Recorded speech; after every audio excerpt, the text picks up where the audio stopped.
Hello everyone, myself doctor Arjun Grover and welcome back to my channel. I hope आप सभी सुरक्षित होंगे, healthy होंगे, अपने घरों में होंगे। So as we were discussing about the series of mahakashaya in the recent videos, we had discussed about jivani and brahmaniya mahakashaya. I hope you people would like it. आप सभी को वो चीज़ें इंटरेस्टिंग लगी होंगी और आपको उन चीज़ों ने जो है काफ़ी हेल्प की होगी to learn, to understand, to apply the mahakashayas. So आज ही उस सीरीज़ को कंटिन्यू करते हुए हम आज हमारा तीसरा महाकषाय यानी कि जो हमारा लेखनीय महाकषाय है उसको कंटिन्यू करेंगे.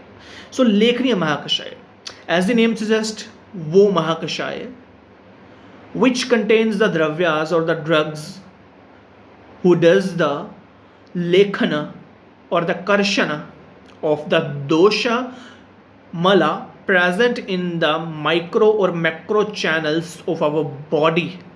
That is, वह द्रव्य जो हमारे शरीर में स्थित स्रोतस, चाहे वो सूक्ष्म हो या स्थूल स्रोतस हो या दोषों के जो आस्ते हैं, प्रकोपित दोष के आस्ते हैं, उन सभी का लेखन करके उनको बाहर निकालना और वहाँ पे लघुता उत्पन्न करना, ये हमारा लेखन कर्म है.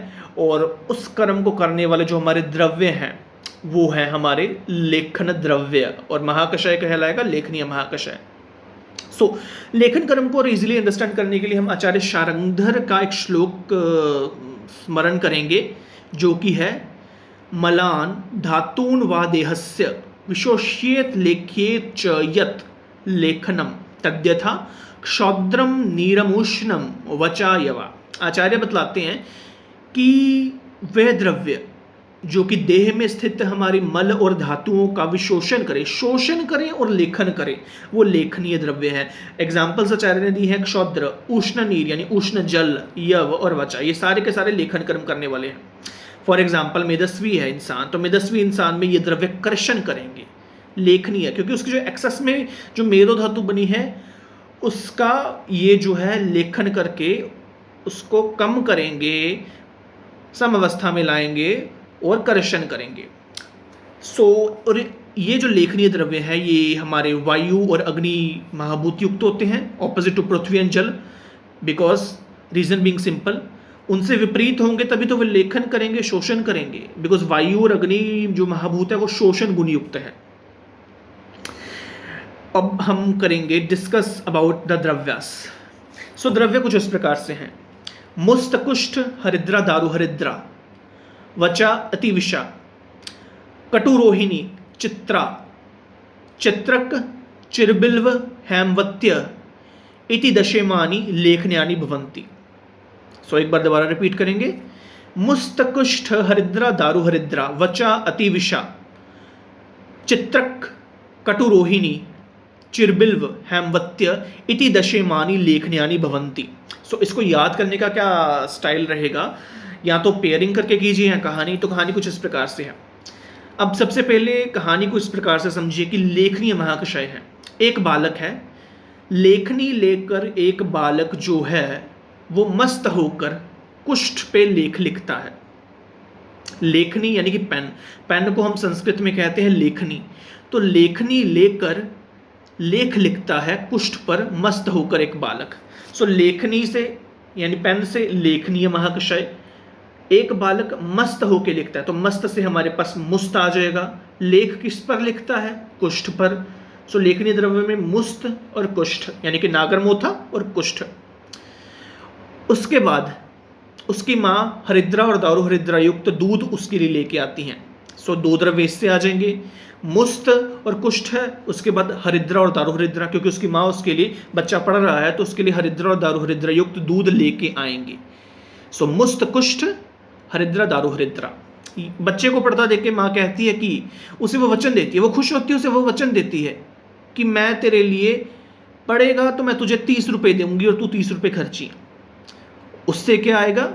वचन देती है, यानी कि वचन देती है इसे वचा, और 30 रुपये. अब देखिए अतिविषा वर्ड है एक्चुअल में. अतिविषा को हम हिंदी में अतीस कहते हैं, तो अतीस से मैंने बनाया 30. सो माँ बच्चे को वचन देती है कि अगर तू पढ़ेगा तो मैं तुझे 30 रुपये दूंगी. तो वचन इज वचा एंड 30 यानी अतीस यानी कि अतिविषा. उसके बाद ये सब देखकर उसकी कटु स्वभाव वाली बहनें यानी कि रोहिणी और चित्रा उसे देखकर जलती हैं। कटु स्वभाव वाली बहनें रोहिणी और चित्रा देखकर जलती हैं। तो कटु और रोहिणी, कटु रोहिणी यानी कि कटु रोहिणी हम कुटकी को कहते हैं, और चित्रा चित्रक। इसके बाद आता है कि चिरकाल तक लाभ पहुंचाने वाली औषधियां बिल्व और हेमवती। सो कहानी कुछ इस तरह से रहेगी।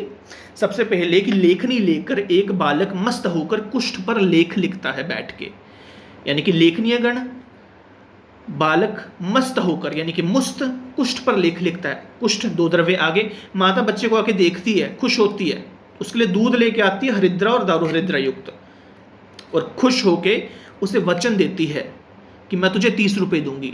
तो इस कहानी से आ गया, माता आती है दूध लेके हरिद्रा दारू हरिद्रा युक्त, तो दो द्रव्य ये मुस्त कुष्ठ हरिद्रा दारू हरिद्रा, और उसके बाद हमारा उसे वचन देती है यानी वचा 30 रुपये दूंगी यानी अतीस अतिविषा।